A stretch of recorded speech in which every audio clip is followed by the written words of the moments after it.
Assalamualaikum anak-anak. Bagaimana kabarnya hari ini? Semoga dalam keadaan sehat ya. Nah, anak-anak, pada pertemuan kali ini kita akan belajar bersama mengenai dinamika penduduk Asia.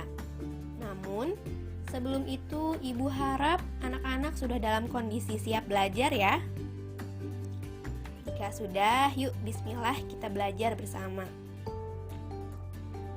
Oke anak-anak, mengenai dinamika penduduk Asia, kita harus tahu terlebih dahulu nih, apa sih dinamika penduduk itu? Coba, apa ya? Ada yang tahu nggak?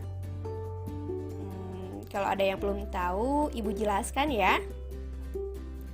Jadi, dinamika penduduk adalah perubahan keadaan penduduk dari masa ke masa. Pada dasarnya, setiap benua memiliki dinamika penduduk yang berbeda-beda, termasuk benua Asia. Ini karena setiap benua terdiri dari banyak negara yang memiliki beragam ras, etnis, hingga agama. Kemudian, jumlah penduduk dapat mengalami perubahan dari waktu ke waktu, yaitu bertambah atau berkurang. Setidaknya ada 3 faktor loh yang mempengaruhinya, yaitu ada faktor kelahiran, kematian, dan migrasi. Nah, anak-anak, selanjutnya coba deh anak-anak perhatikan gambar tersebut. Dari gambar tersebut dapat kita ketahui bahwa di tahun 2020 populasi jumlah penduduk benua Asia mencapai kurang lebih 4,6 miliar. Wah, banyak sekali ya. Kemudian angka persentase pertumbuhannya di tahun 2019 sampai dengan 2020 mencapai 0,86% atau jika dihitung bertambahnya sebanyak 31 jiwa. Wah, banyak sekali ya. Anak-anak, di benua Asia terdapat kurang lebih 51 negara loh. Dari jumlah tersebut, negara dengan populasi terbanyak adalah negara Cina, sedangkan populasi paling sedikit adalah negara Brunei Darussalam. Kemudian wilayah dengan jumlah dan kepadatan penduduk tinggi terdiri dari ada Asia Timur, kemudian disusul oleh Asia Tenggara dan Asia Selatan. Nah, selanjutnya wilayah pedalaman Asia relatif lebih jarang penduduknya loh. Dilihat dari komposisi berdasarkan usia. Nah, ada 25% usia di bawah 15 tahun. Kemudian 67% usia 15 sampai dengan 64 tahun. Dan ada juga 8% usia di atas 65 tahun. Kemudian kita akan belajar bersama mengenai kualitas penduduk benua Asia.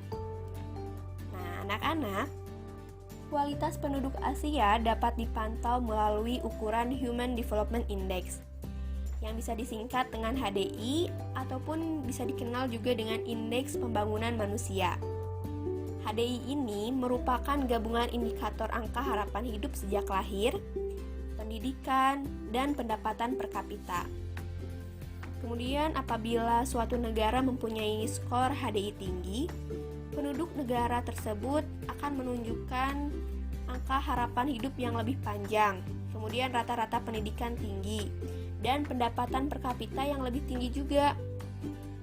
Berdasarkan indikator HDI pula, kualitas penduduk di benua Asia cukup bervariasi loh.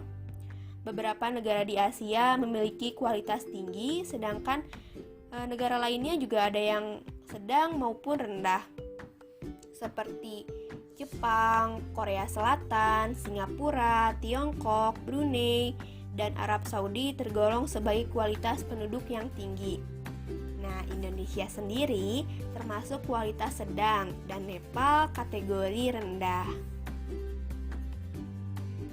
Mengenai dinamika penduduk Asia, jika dilihat dari komposisi berdasarkan ras, penduduk di benua Asia terdiri dari 3 ras utama, yaitu ada ras Mongoloid, ras Kaukasoid, dan ras Negroid.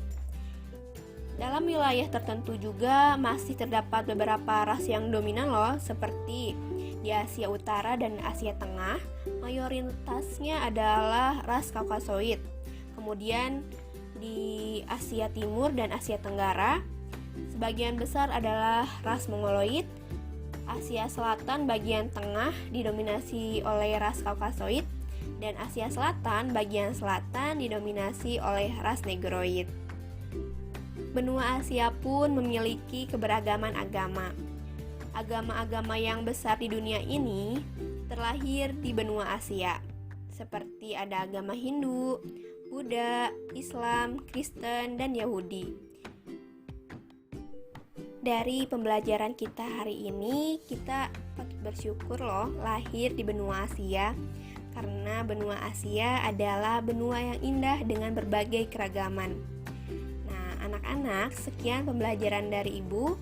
Silahkan jika ada pertanyaan bisa melalui LMS atau via WhatsApp. Mohon maaf apabila ada kesalahan. Terima kasih. Wassalamualaikum.